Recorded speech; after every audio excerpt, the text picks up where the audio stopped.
Hello दोस्त, आज है 16 फरवरी 2022 और आज ही है आपका अंतिम दिन रिप्रेजेंटेशन देने का। तो कुछ लोग अलग अलग चीज़ें कह रहे हैं। कुछ कह रहे हैं कि रिवाइज रिजल्ट आना चाहिए और वो कैंडिडेट कौन है जिनका सिलेक्शन नहीं हुआ है।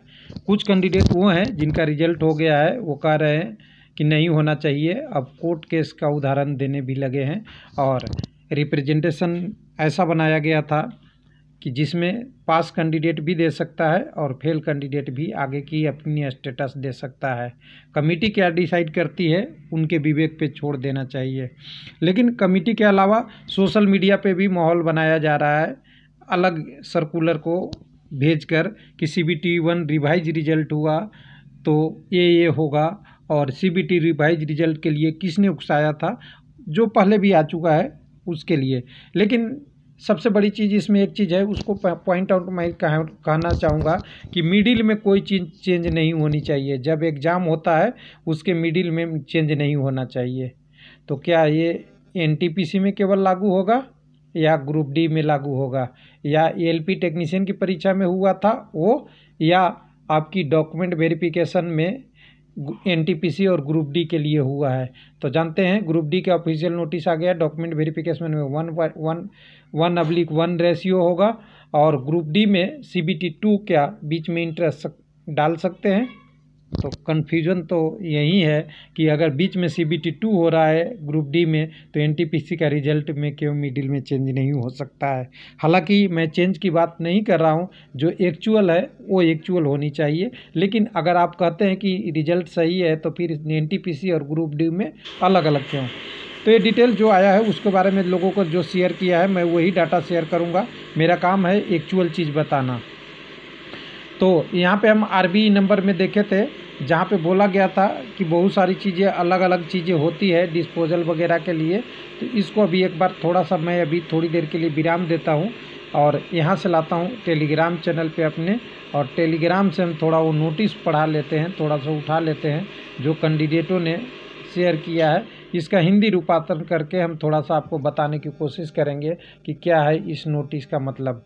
तो यहाँ देखिए 15 तारीख को किसी ने लिखा है, किसको, चेयरमैन साहब को, जो इस कमेटी हाई पावर कमेटी के अभी अध्यक्ष भी हैं। इनमें बहुत सारी कहानी लिखी हुई है। बहुत सारी कहानी को मैं हिंदी में थोड़ा को डिस्प्ले करना चाहूँगा।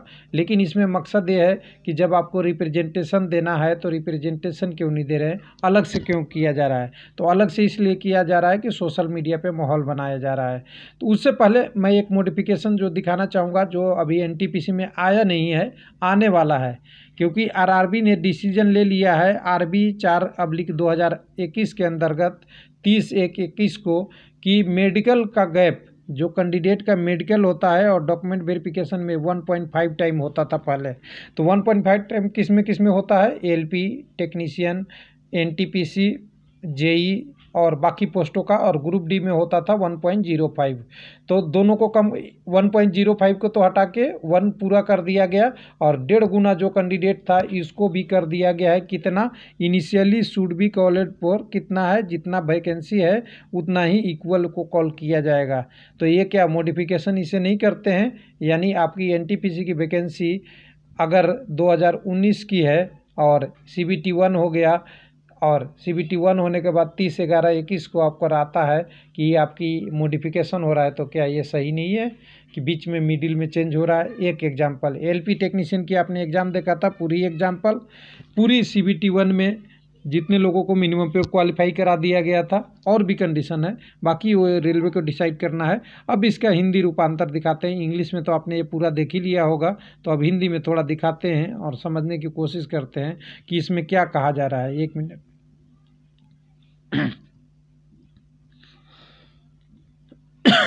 एक मिनट, यहाँ से आप देख सकते यहाँ से है जिसमें बोला गया है कि NTPC का जो एग्ज़ाम है इसमें, हालांकि ये पद की संख्या थोड़ा सा ज़्यादा है, 281 है, 35,281। तो इसको थोड़ा सा करेक्ट कर लेंगे। जिसमें बोला गया है कि 7 लाख जो चयन किया गया है वो नियम के अनुसार है, जो 15 जनवरी को रिजल्ट आया था। हालांकि रिजल्ट 14 जनवरी से शुरू हो गया था और 18 जनवरी तक आया था। आरआरबी गोरखपुर में जैसे जिसमें फिर से वही बात बोला गया है कि किसी ने यूट्यूबर या बहुत सारे लोगों ने, कोचिंग माफिया वगैरह ने इनको एग्ज़ाम को या गलत जो फेल लोग कैंडिडेट हैं उनको पास कराने के लिए ऐसा कहा, क्योंकि उन्होंने अपना कोर्स बेचा था वगैरह वगैरह वगैरह किया था। यानी जिन्होंने लिखा है उनकी भी अभी अधिकार है क्या लिखना है, लेकिन अधिकार के अंदर बहुत सारी चीज़ें अलग अलग हो जाती है व्याख्या। तो यहाँ पे कह रहा है कि गलत व्याख्या आपने किया है। जो लोगों ने बताया था कि 7 लाख कैंडिडेट रॉ नंबर का, जिससे दोषपूर्ण बताया गया, 12 को अलग किया गया वगैरह वगैरह, ये सब कहानी तो आपको पता ही है। जो पूरी कहानी हुई थी कि 10th और 1 को 1 किया गया, बाकी संरचना की घटना क्या हुआ, तो वो कर रहे हैं क्या मतलब उनका है कि नहीं, अभी तक का जो रिजल्ट है वो सही है, लेकिन अगर संशोधित परिणाम आएगा, इन्होंने अपने से डिक्लेयर कर दिया कि रिप्रेजेंटेशन से पहले ही हमने सोच लिया है कि संशोधित परिणाम आएगा तो कोई भी विरोध करेगा, वांछित और अवैध भाग की प्रक्रिया से अराजकता, हंगामा, अशांति आदि पैदा करेगा या बाद में परीक्षाओं में ऐसी गतिविधियों की सहानुभूति का एक पिटारा खोलेगा।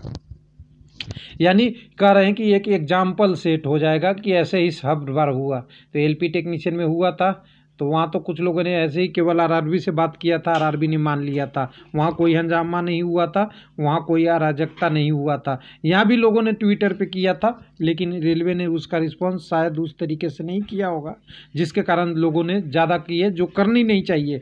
किसी भी कंडीशन में हंगामा एक विद्यार्थी का काम नहीं है। लेकिन अभी इसमें देखिए सारी चीज़ें करने का मतलब है, इनका पूरा कहने का लिखना है।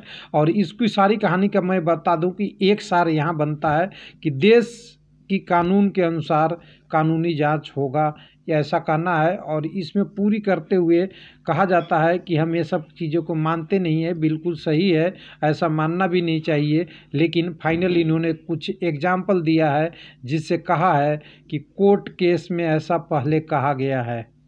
हो सकता है पहले कहा गया हो, किस संदर्भ में कहा गया है ये यहाँ पे डिक्लेयर पूरी नहीं है। लेकिन यहाँ कहा जा रहा है कि ये जो केस है, पहला कंडीशन इन्होंने दिया है कि यूनिवर्सिटी उमराव सिंह बनाम पंजाब यूनिवर्सिटी केस का है, जो सुप्रीम कोर्ट इंडिया में केस नंबर इतना जारी हुआ था। हालांकि ये लिया हुआ है, कोई कानून का वेबसाइट है वहाँ से उठाया हुआ है, मैं चेक कर लिया हूँ, जिसमें बोला गया है कि माननीय सुप्रीम कोर्ट ने माना कि लेक्चर के पदों का चयन के लिए चयन मानदंड नहीं हो सकते। आवेदन करने की अंतिम तिथि के बाद चयन प्रक्रिया में कोई छूट दी गई, होने के बाद छूट दी गई। अब यहाँ पे देखिए CBT 2 कब शुरू हो रहा है, जब CBT 1 का एग्ज़ाम के बारी हुआ ग्रुप डी की प्रोस्पेक्ट में। तो क्या ये बदलाव नहीं है? डॉक्यूमेंट वेरिफिकेशन में पहले लिखा हुआ कि 1.05 है, अब 1 हो जाएगा, ये क्या बदलाव नहीं है? तो आरआरबी के पास ये बदलाव का अधिकार है, नोटिफिकेशन में क्लियर लिखा हुआ है। और आने वाले दिन में NTPC में भी आएगा कि 1.5 गुना कैंडिडेट नहीं लेके 1 ही गुना कैंडिडेट डॉक्यूमेंट वेरिफिकेशन में बुलाएंगे, और ज़रूरत पड़ेगा तो बाद में फिर लोगों को बुलाएंगे। तो ये क्या ये बदलाव नहीं है? तो ये भी बदलाव है। तो अब यहाँ कैसे कहा जा रहा है कि ये बदलाव नहीं दिया जाता है? उसी तरह इन्होंने बहुत सारी कंडीशन में कहा कि अगर ऐसा होता है तो पढ़े लिखे लोग जो पास हुए हैं उनके साथ सही नहीं होगा। और ऐसे ऐसे केसों के आधार पे न्यायालय में बहुत सारी चीज़ें इश्यू होती है, और इस इशू के होने पे पूरे समर्थन मतलब चेंज हो जाएगा पूरी कंडीशन। और ऐसे उम्मीदवार बार बार कहेंगे, और सफल किया गया है, 3 असफल की गए वगैरह वगैरह, ये सब पहले का एग्जाम्पल दिया हुआ है।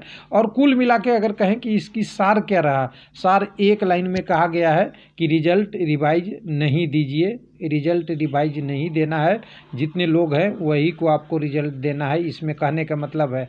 यानी इन्होंने रिवाइज रिजल्ट नहीं देने के लिए इन्होंने अपना फैसला सुना दिया है, जबकि आज 16 फरवरी है और 16 फरवरी तक ही रिप्रेजेंटेशन की लास्ट डेट थी। अब इसके बाद शुरू होता है काम हमारे आरआरबी अध्यक्ष के हाई पावर कमेटी यानी उच्च शक्ति समिति का। वो क्या फैसला लेते हैं, कैंडिडेट की बात सुनेंगे। और कैंडिडेट वो भी है, मैं यहाँ पे कर रहा हूँ, कैंडिडेट वो भी है जो पास हुए हैं, कैंडिडेट वो भी हैं जो फेल हुए हैं। अब इसमें मेरिट ऑफ जो आपकी लॉजिक दी गई है, आपने डिटेल दिया है, अपनी रिप्रेजेंटेशन दिया है, उस पर डिस्कशन होगा। और उसके डिस्कशन के अनुसार 2 ही चीज़ बनती है, या तो रिवाइज रिजल्ट या नहीं रिवाइज रिजल्ट।